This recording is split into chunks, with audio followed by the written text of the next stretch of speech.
¿Qué es el TDA? Bien. Bueno, en primer lugar, a nivel internacional, la fecha que marca un poco para la concientización del TDA es el 13 de julio, pero bueno, en Argentina se ha estipulado el 28. Esto da cuenta un poco cuando ha empezado a tener más visibilidad y acción también por parte de la comunidad de salud y científica. Es importante también aclarar que estos nombres, ¿no? Porque por ahí uno dice TDA o, bueno, ¿de dónde vienen estas siglas? ¿De dónde vienen estos nombres? En este caso, bueno, eso habla de relación al trastorno de déficit de atención e hiperactividad. Son nombres que a partir de los 80 hay científicos, más que nada psiquiatras norteamericanos que se empiezan a reunir para poder dar nombre a los síntomas que venían viendo en determinada población. Entonces empiezan a reunir todos los síntomas y le van poniendo nombres y van creando lo que se va a llamar el manual diagnóstico, el más conocido como el DSM. Exactamente. Aparece el DSM, después va viendo de diferentes reediciones y revisión, por lo cual hoy estamos con el DSM-5. El 5, exactamente. Pero bueno, y esto... si uno va observando como la evolución de este manual diagnóstico que parte en Norteamérica, que después se hace eco con varios psiquiatras en diferentes partes del mundo, es un manual que, como decía, habla en relación a los trastornos. Y esto por ahí es también importante, bueno, como vos ya sabés, yo tengo una formación muy psicoanalítica y soy psicoanalista.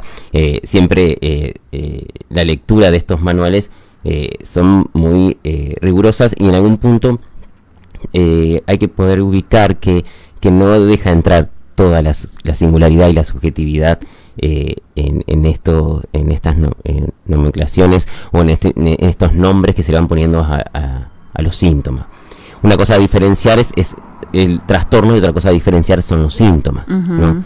Cuando se habla de trastorno es porque hay algo que se aleja de la norma o de un ideal. Por eso se habla de un trastorno, ¿no? Porque se esperaría ciertas cuestiones, ¿no?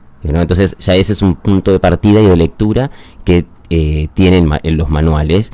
Y bueno, en ese sentido, todo lo que implica las terapéuticas neurobiológicas, ¿no? Bien. Entonces este manual está en base a ese marco, si se quiere, teórico, que es lo neurobiológico. Claro. ¿No? Entonces va a dar cuenta del sujeto y de la persona en función de lo neurobiológico, de lo que se esperaría, un ideal, y de lo que no anda, de lo que se aleja de eso. Entonces a partir de eso arman las cuestiones de los trastornos, ¿no? Por eso, bueno, la palabra que obviamente más prevalece en todo lo que implican los diagnósticos y todo lo que implica, en este caso, el manual, es la cuestión del trastorno. Bien. ¿No? Hay algo que sea trastornado, sea trastocado, hay algo que sea salido de lo normal o de la norma o de lo que se espera. Bien. En este caso, bueno, para no ahondar demasiado en estas diferenciaciones que me parecen igual pertinentes y necesarias, porque no es lo mismo cómo digamos, quién lo recibe o quién recibe un niño, en este caso, o puede ser también un adolescente, un adulto, cómo se lee la sintomatología. Exacto. ¿No? Cuando hablamos de TDA, TDAH, el trastorno de déficit de atención e hiperactividad, lo que generalmente se presenta es la cuestión de la dificultad en la atención, la hiperactividad, ¿no? Es un niño que está en continuo movimiento, que tiene una excitación motriz, ¿no? Bien, motriz. Y exacto. aparece también la agresividad. Siempre circulan como flyers en relación a los mitos y cómo identificarlos. Y es cierto que muchas veces, se lo lee como falta de límites, ¿no? Como con niños caprichosos o niños que, justamente no han recibido límites de los adultos, de los padres. Y a veces, evidentemente tienen que ver con otras cosas, ¿no? Sí, pero la sociedad siempre como que estereotipa quizás a esos niños. Se ven a veces riles, viste, cuando hacen un berrinche en el supermercado, cuando a veces es un berrinche, sí, puede ser, y a veces no, a veces eso está hablando de algo más. Exacto. ¿No? Bien, y eso es lo que en algún punto también diferencia esto de poder leerlo como un trastorno o un síntoma, ¿no? Porque muchas veces un niño que no pueda atender, es porque, como bien decís, evidentemente eso es síntoma de que algo les puede estar pasando, ¿no? Que está sufriendo de algo, ¿no? Sí. Pero eso no quiere decir que eso sea él, ¿no? O que sea algo que no pueda revocar, revertir, ¿no? Que ahí en donde si uno lo puede leer como síntoma y no como un trastorno, claro, ya no es una cuestión fija que lo eso identifica, sino es algo que viene a dar cuenta de que ese niño sufre de algo. Exacto, ¿no? el síntoma es más eventual, ¿no? El síntoma está hablando de algo que está pasando más profundo, más interno, y hay que ir ahí a buscar a ver qué es lo que pasa para que ese niño o ese adolescente reaccione de esa manera. Ahí es donde aparece el síntoma. En el caso del trastorno, bueno, es algo que se sostiene, ¿no? Con el tiempo, y que por más que uno vaya a lo interno, no va a encontrar la manera, quizás sí a través de una medicación, ya lleva otro tipo de tratamiento, ¿no? El síntoma quizás con una terapia psicológica bien abordada es suficiente, y ya un trastorno es otra cuestión. Sí, por eso en la infancia, bueno, como siempre digo, digamos, ¿no? Hay que abstenerse bastante de la cuestión de la medicación, sí, y sobre todo de la evaluación estandarizada, porque muchos niños comparten los mismos síntomas. Y no todos tienen que ver con el mismo trastorno o con la misma situación, porque es lo que decía antes, los manuales, como todo lo que es evaluación estandarizada, sí, ¿no? Un test, ¿no? Preguntas que se le hacen a todo el mundo sin importar la singularidad, sí, no responde a lo mismo. Por ejemplo, un niño que no queda quieto, que no puede atender en clases, para uno puede representar una cuestión, para otro puede representar otra. De hecho, nos pasa en la clínica que para un niño puede ser, bueno, la falta de desinterés, que aparte es un síntoma muy de la época, esto de no tener interés a lo escolar. Por lo tanto, si uno se orienta solamente por eso, enseguida puede poner un nombre y un diagnóstico. Aparte, todo esto está muy teñido con las redes sociales, ¿no? Yo creo que viste que vos me hablabas de los años 80 y demás, bueno, todo coincide por ahí con esta nueva era, con esta globalización también, y con esta nueva era de las redes sociales y demás. Yo creo que eso estimula demasiado también. Si veíamos, siempre hacemos la comparación de cuando nosotros éramos chicos. Bueno, yo tengo unos cuantos años más que vos, pero digo, cuando nosotros éramos chicos, todo, las pantallas, los colores, todo era menos estimulación. Hoy hay una estimulación constante que también eso lleva a que algunos niños son hiperactivos, quizás, o algunos niños están sobreestimulados, que no sería lo mismo quizás que ser hiperactivo, ¿no? Entonces, a veces desde muy niños, por ahí se les da un celular, los niños tienen acceso a muchísima información, que bueno, que eso a lo mejor hace que su cerebro esté más estimulado, pero eso se puede revertir. Ya Exacto. Cuando es este tipo de trastorno, bueno, eso lleva a un tratamiento diferente, ¿no? Sí, y otra cuestión es esto de poder pensar, por eso yo decía antes de que muchas veces los síntomas son compartidos por muchos niños, pero no siempre hablan de lo mismo, y que a veces pasa que rápidamente según los manuales o según la evaluación estandarizada, ¿no? Si le hacen cuestionarios y demás, puede arribar a un trastorno, pero que después uno va viendo y constatando en la adolescencia o en la adultez que se ha tratado de otro diagnóstico, ¿no? Y eso es lo que uno llama los diagnósticos diferenciales. El diagnóstico diferencial se trata justamente de eso. Hay muchos diagnósticos que comparten la sintomatología. Entonces, no pasa en la clínica, en el consultorio, que los pacientes ingresan con ciertos diagnósticos que después no condicen como han llegado, digamos, ¿no? En el sentido de la adolescencia, ya el TDA, por ejemplo, digamos, ¿no? Y cuando estamos adolescentes o estamos en adultos, a veces son psicóticos. Claro. Porque la psicosis también es alguien que no puede atender al entorno, y también es alguien que se vuelve agresivo por lo invasivo de lo delirante. Entonces, también por eso es importante que ante cualquier, más que nada a la comunidad educativa o a los padres, digamos, ¿no? Cualquier adulto que observa alguna conducta que no corresponde en algún punto, o que genera realmente una perturbación o un malestar en el niño mismo o en el entorno con ese niño, claramente es consultar.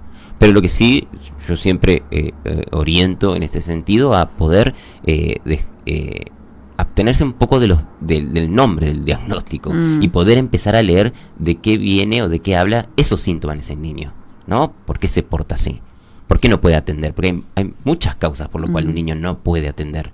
Claro, hoy no se generaliza quizás, ¿no? Se generaliza. Exacto, también. Se generaliza y enseguida ya es un nombre, una etiqueta, ¿no? Bueno, Exacto, es un trastorno de... Y como esto está tan masivizado, ¿no? Porque hoy, fíjate que yo te dije DSM y vos automáticamente ya sabes de qué estábamos hablando. Esto está tan masivizado, digamos, que hasta los docentes mismos a veces tienen estos nombres de los manuales. Y hasta en algún punto...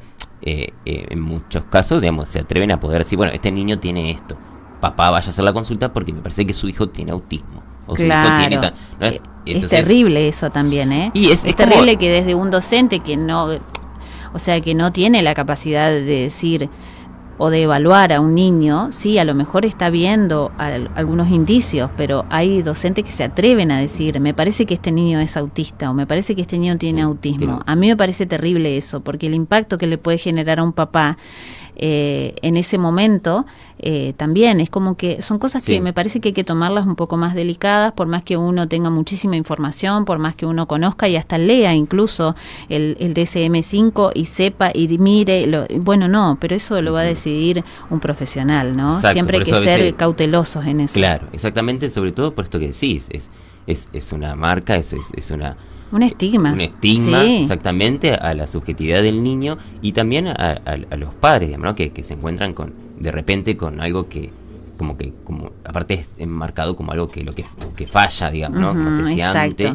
Y bueno, y hay que poder un poco constatar, digamos, ¿no? De que habla lo que le pasa a cada chico, ¿no? Aparte, un docente o cualquiera, ¿no? Que por ahí etiquete así de esa manera, también siempre hay una negación de los padres.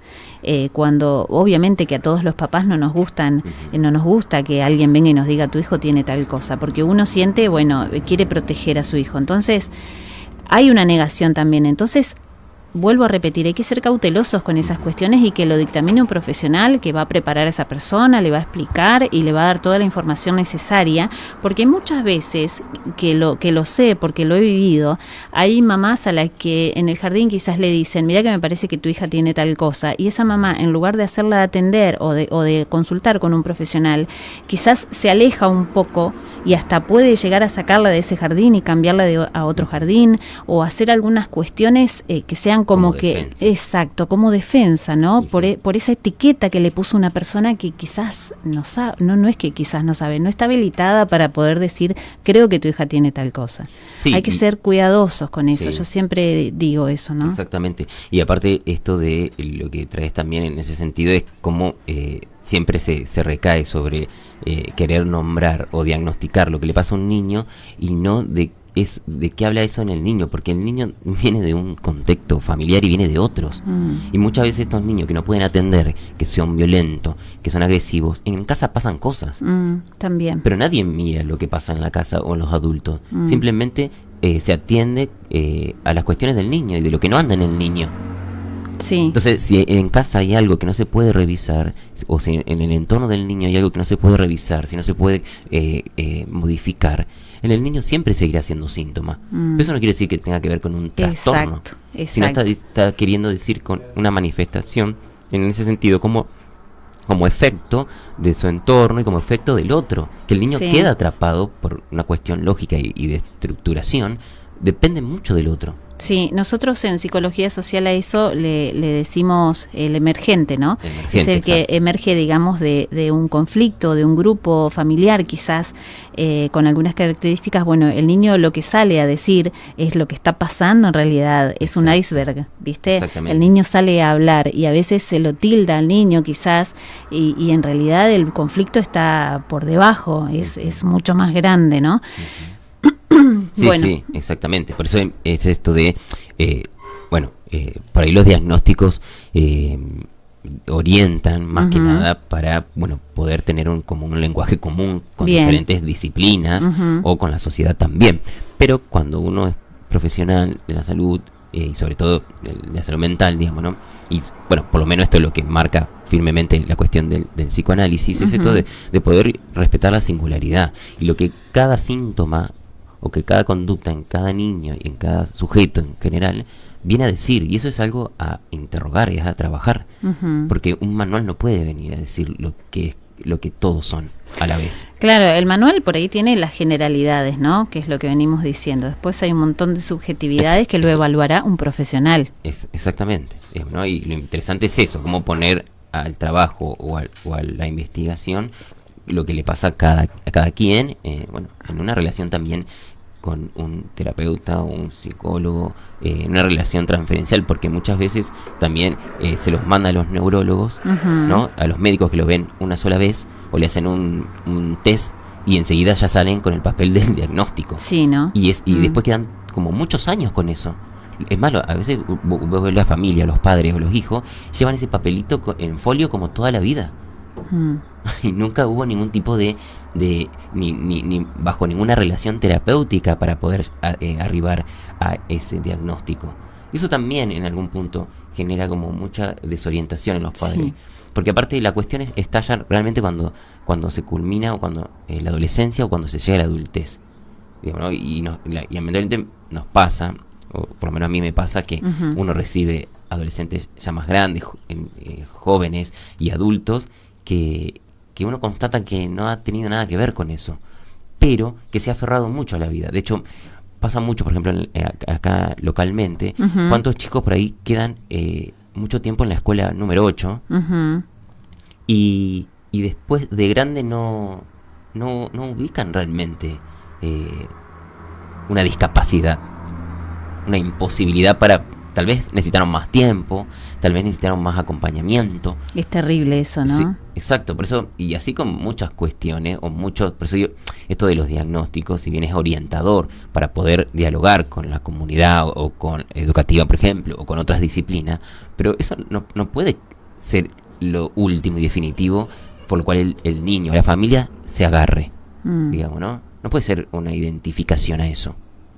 ¿no? Y me parece que eso es lo importante por ahí tener más que nada en claro, digamos, ¿no? Porque si volvemos a esto del TDA, en ese sentido, hoy generalmente la mayoría de los chicos están hiperactivos. Sí. Generalmente la mayoría de los chicos tienen un cuerpo cargado de violencia. Pero la sociedad, como lo dijiste vos también. Sí. Los adultos también tienen poca paciencia. Sí. Hay adultos que también se vuelven violentos, no solamente físicamente, sino con la palabra, con los gestos, con el trato.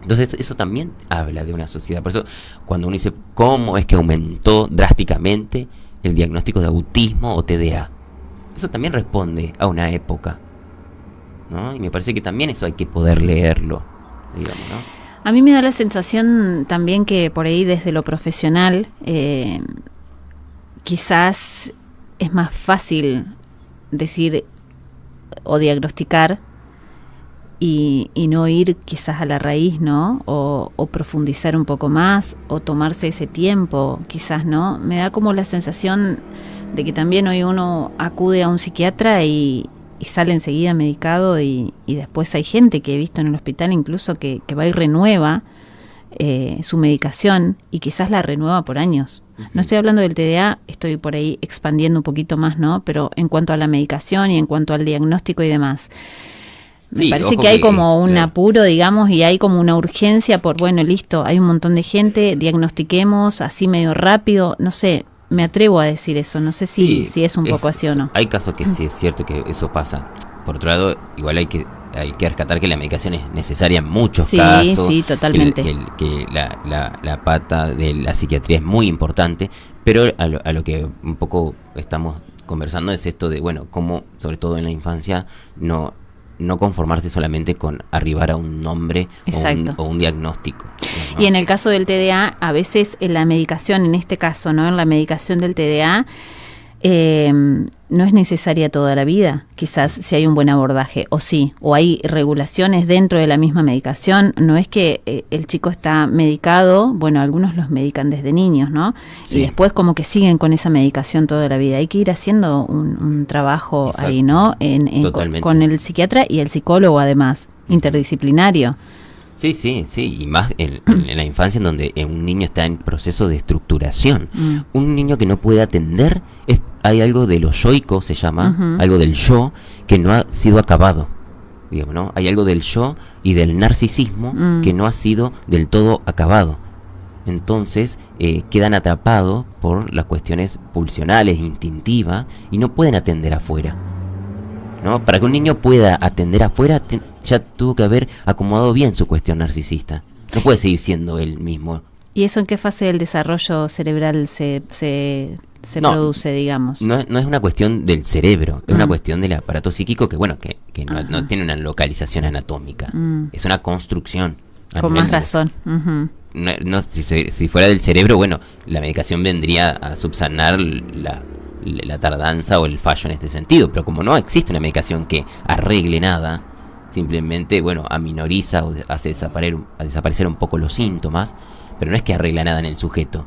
Cuando un sujeto, un niño o un adulto se le quita la medicación, el sujeto está igual, a menos que haya hecho como decimos, un trabajo terapéutico, psicológico, psicoanalítico, en donde eso ha podido armar otra cosa con eso, pero simplemente por la medicación, digamos, ¿no? En la medicación lo que viene es a abolir, a adormecer la cuestión sintomática, para que ese síntoma no prevalezca, pero no es que no toca nada en la subjetividad ni en la construcción psíquica, digamos, ¿no? Claro. Entonces me parece que en ese sentido, por eso esto decía que un niño que le cuesta atender no necesariamente tiene que ver con una cuestión de un déficit de la atención, sino puede ser por esta cuestión justamente terminada, acabada, de la cuestión de acomodar cuestiones yoicas y cuestiones del narcisismo, ¿no? Para poder atender afuera, un niño ha tenido que ceder algo de su narcisismo. No puede ser, y si uno observa lo que un niño que tiene TDA, él quiere hablar de él no respeta a nadie, él bueno, hace lo que le parece, atiende lo que le parece. Eso también a veces toca la cuestión del narcisismo, digamos, ¿no? Y donde venimos hablando de que, bueno, hoy los niños están en el centro de la sociedad y de una familia. O sea, ¿no? Hoy los niños, hoy todo es por los niños. Los niños no encuentran adultos que orienten, ¿no? Exacto. Siempre, esto es de a diario, digamos, ¿no? Los padres dicen, ya no sé más qué hacer con él, ¿no? Entonces el niño ya está ubicado en un lugar, como siempre digo, de amo. Sí, exacto. Entonces eso también hay una generación de papás culposos también, quizás, por el trabajo, por un montón de temas, donde también se pone a ese niño en ese lugar. Y en lugar de se le hace un daño también. Sí, por eso hay toda una cuestión epocal. Por eso yo decía que esto de, bueno, como el boom de los diagnósticos de autismo, ahora todo el mundo tiene autismo, o el boom de los diagnósticos de los TDAH, digamos, ¿no? Me parece que, bueno, si bien es cierto que hay diferentes, si se quiere, patologías y que responden con esta sintomatología, bueno, el manual nos ayuda un poco a nombrar algo de eso, que para poder, bueno, por eso te digo, los diagnósticos son para poder conversar y poder tener como una lengua común entre diferentes disciplinas, pero eso no quiere decir que eso sea el sujeto. Claro. Digo, ¿no? Pero bueno, lo que más siempre circula es justamente los nombres. Y tenemos una sociedad que le importa más nombrar que a ver qué le pasa al niño, ¿no? Hay gente que se desespera más por querer tener un nombre y les pasa a la familia misma. Le importa tener, bueno, por es como suerte que mi relaja, hijo tiene autismo. Claro, relaja, ¿no? No, pareciera. Mi hijo tiene TDAH. Claro. Entonces, pero no le interesa cómo va a vivir el día de mañana, qué le está pasando, tiene que ver con nosotros, con el entorno familiar. Muy pocos espacios para eso. Y eso es necesario, porque el día de mañana el pibe no va a poder hacer demasiado con un diagnóstico. O va a creer que toda la vida necesita de otro. O va a creer que toda la vida tuvo un límite y capaz que no lo tiene. O lo tuvo en un momento de la vida, como puede ser la infancia.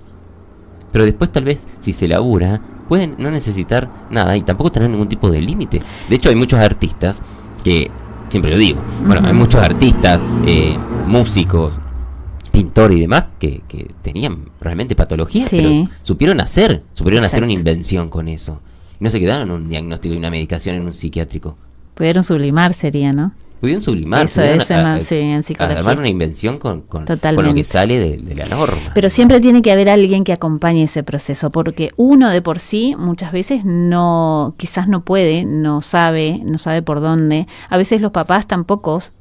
Entonces es interesante que alguien siempre acompañe ese proceso. Exacto. Y remarcar esto, ¿no? Que uno no es un diagnóstico. Que cada uno de nosotros no somos diagnósticos. Quizás es temporal, quizás se puede trabajar, se puede abordar desde una terapia, se puede abordar desde muchos lugares para salir. Y el lazo transferencial con el terapeuta. Y sí. Y más cuando uno trabaja con niños, uno no puede solamente agarrar una planilla y llenar a ver qué tiene. Eso no es suficiente, eso no toca al sujeto. Es un sujeto, no es un objeto observable que se manipula como en un laboratorio. Sí, eso yo siempre también lo digo porque, bueno, me cruzo a diario con gente que a veces dice, no, yo la terapia no, porque una vez probé y no me gustó y no hago terapia. A ver, hay un lazo, como decís, transferencial con el terapeuta, donde quizás ese terapeuta no era, pero cuando uno tiene una necesidad o tiene que indagar un poco en cuestiones internas de cada uno, y bueno, hay una transferencia que se provoca ahí con ese profesional, quizás ese no fue, pero hay otros, hay personas que han cambiado o hemos cambiado, me ha pasado también en lo personal, de cambiar con varios terapeutas, y no es que ese terapeuta es malo, no, yo no tuve una transferencia con esa persona. Exacto. No tuvo una transferencia dentro de ese vínculo terapéutico, ¿no? Entonces, bueno, eso, seguir indagando también. Ahí tenemos un oyente que nos escribe, bueno, te saluda, que grande Manuel, dice, yo pienso que los profesores también se lavan las manos, y obvio que los padres de hoy en día son más accesibles a lo que es la psicología. Antes te decían que tenías que ir a un psicólogo y te decían que estabas loco.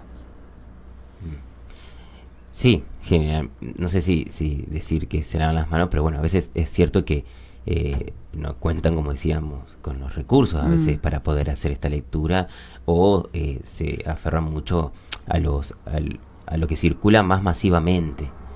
Y yo creo que a veces hay que desconfiar de lo masivo, porque eso no toca lo singular. No somos todos iguales, ¿no? Y cada uno tiene sus propias, como quien dice, guerras, sus propias cuestiones, sus historias, y por más que parezca parecido a un otro que haya vivido lo mismo, pero no resuena de lo mismo cada uno, porque nadie es igual a nadie. Nadie está en el mismo lugar que el otro. Entonces, bueno, me parece que a veces las instituciones, si bien tampoco hay que desconfiar, a veces lo hacen de buena fe, ¿no? Pero también erran en eso. Pero aparte yo creo también, y esto es bastante personal, que el docente, un profesor, no es su rol es educar. Exacto. Desde otro lugar. Tampoco es exactamente. No cuenta con las herramientas. A veces lo hacen creyendo de que es lo mejor o que están ayudando a la familia, pero bueno, a veces también es como que meten la pata en ese sentido por una prisa, por querer dar cuenta de algo que no tienen incumbencia, o a veces no se quieren meter porque realmente les desconocen. Y hay una cuestión también que desconocen, ¿no? Y hay una cuestión también que el sistema educativo, que si ya nos metemos un poco ahí, y no quiero ahondar demasiado, pero el sistema educativo nuestro argentino tampoco está preparado. Es cierto. Sí, las instituciones educativas en ese sentido, creo que como viene la época y como los efectos que van teniendo en las subjetividades y en los niños hoy, me parece que sí, hay algo en donde los recursos son muy escasos. Sí. En la formación un poco docente y también en las instituciones en sí, el sistema educativo, como decís bien, en su generalidad. De hecho, bueno, en lo personal siempre estoy dando conversatorios, capacitaciones, todo en las escuelas, todo el tiempo me llaman. Sí, porque es una realidad. Hay chicos con condiciones que están dentro del aula y a veces el docente no sabe cómo abordar y tampoco tiene por qué estar indagando en eso, ¿no? No está preparado. Y la lógica de aprender ha cambiado. Exacto. No es como que hoy es importante poner el cuerpo en juego, porque si no, se escapan.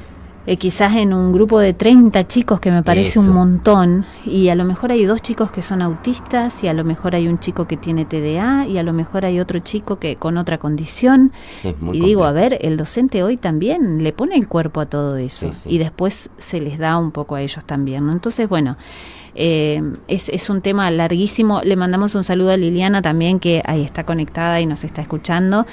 Manda mensajito también. Así que bueno, interesantísimo el programa del día de hoy. Estamos hablando, para quienes recién se conectan o para quienes recién están escuchando nuestro programa, estamos hablando de TDA. Estamos con Emanuel Díaz Baich. Siempre es así, ¿no? Sí, Díaz Baich. Bien, Díaz Baich. Bueno, él es psicoanalista, él trabaja en la ciudad de Chajarí, un excelente profesional. Ya ha pasado por nuestro botiquín, hoy lo convocamos y bueno, no tuvo ningún inconveniente en venir, así que le agradecemos siempre su visita a nuestro programa. Sabemos que está de guardia, así que no lo queremos retener tanto, pero queremos hacer una última preguntita como para ya ir despidiendo esta parte de nuestra entrevista.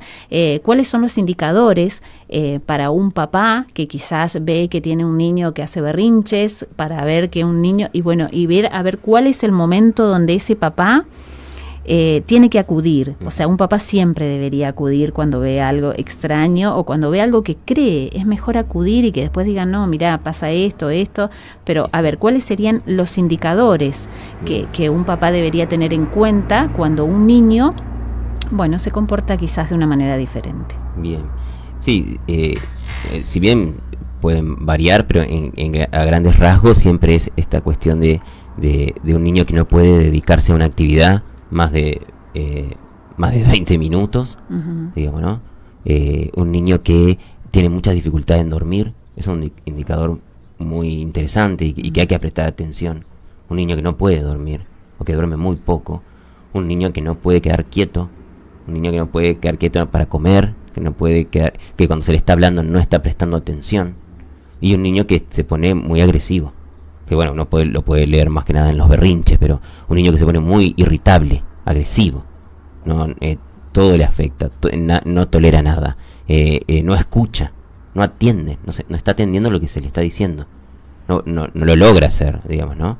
Me parece que son indicadores para poder empezar a hacer una consulta y bueno, siempre digo que los padres conocen muy bien a sus hijos, por más que quieran llevarlos a profesionales para poder abordar o trabajar la cuestión, pero los padres siempre también saben muy bien, bueno, o por lo menos empezaría por ahí a hacerse esas preguntas, digamos, ¿no? ¿Qué pasa también, por eso esto que decíamos hoy, qué pasa también en casa, qué pasa con nosotros como adultos, digamos, ¿no?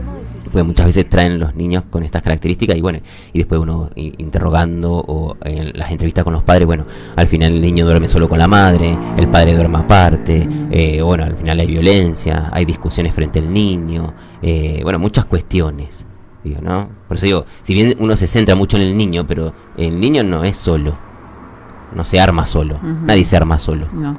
Entonces, en ese sentido, es importante trabajar sobre la cuestión del entorno, sobre la cuestión de la pareja parental, porque el niño es efecto de eso. Es una cuestión lógica, no es de culpa esto, es una cuestión lógica. Un sujeto para constituirse necesita de un otro, por lo menos para constituirse como un humano. Sí.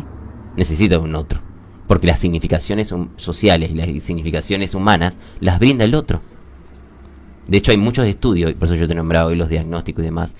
Uno de los primeros casos por ahí de lo que implicaba la patología en niño fue un niño que fue encontrado en Estados Unidos, en una selva, que estuvo mucho tiempo solo. Y era un niño que no respondía a ninguna pregunta. No podía hablar, solo hacía como ruidos guturales. Digamos, ¿no? A lo que hoy es como es para entrar a la lengua, para entrar al lenguaje, uno necesita del otro. Sí. Si no, queda como un animalito. Pero para ser humanizado es necesario el otro. Entonces a lo que vamos es que un niño responde al otro. Lo que le pasa a un niño habla del otro. Sí. Digamos, ¿no? Inconsciente, directa o inconscientemente, digamos, ¿no? Y esto a veces hay que poder leerlo. Por eso no alcanza solamente con nombrar lo que al chico le pasa. Sí, bueno, puede ser algo para orientar el tratamiento, pero no es el fin, en realidad. Sí. Poco importa el diagnóstico en ese sentido. Que bueno, que cuando hay diferentes tipos de terapias y de tratamiento, los chicos notan también la diferencia, ¿no? Así que bueno, me parece que eso hay que tener en cuenta. Sobre todo esta cuestión de un niño que realmente se pone violento. Me parece que ahí sí hay que parar las orejas. un niño que es muy violento, algo le está pasando. Claro, y a veces quizás la familia también responde con más violencia hacia ese niño, ¿no? Exacto, sí, Que se más ve violencia, también, se ve. o lo ignoran. Exacto, o que que ignorarlo es ser violento también con También. ellos, ¿no? Cuando uno ignora es también ser violentos, y mucho más el castigo físico, que castigo todavía físico. se ve. Sí, sí. La sociedad ha cambiado mucho con eso, pero hoy todavía se ve el castigo físico. Entonces, frente a un niño que es agresivo, quizás la mamá o el papá, muchas veces el papá, responde con más agresividad. Sí. Me ha tocado hacer en algún momento algunas entrevistas a algunos papás de niños, y bueno, y por ahí indagando en la entrevista, contaban que, bueno, cuando el niño se ponía un poco agresivo, el papá lo paraba mirando 1 hora frente a la pared, y si se daba vuelta le pegaba. Entonces digo, a ver, esas cosas pasan hoy en Sí, día sí, también, claramente. aunque uno no crea. O lo Por del supuesto cinto, que el uno, famoso cinto, hoy yo lo escucho, hay padres que, bueno, con angustia te lo dicen. Yo ya no sé más qué hacer con él, y sí, Emanuel, yo le pego. Ujú. Digo, ¿no? Entonces, que tampoco es para juzgar a ese No, papá. despierta Ese papá por ahí no impotencia, sabe cierto. qué hacer. Entonces, Exacto. claro, pero ¿qué ante eso? ¿Qué hay que hacer? Consultar con quienes saben. Exacto. Consultar con un profesional. Acercarse, averiguar. Si no estás conforme con ese profesional, bueno, buscar otro profesional. Exacto. Uno como mamá siempre sabe cuando no están dando en la tecla, ¿viste? Capaz que vas y te dice un diagnóstico y decís, no, pero me parece que...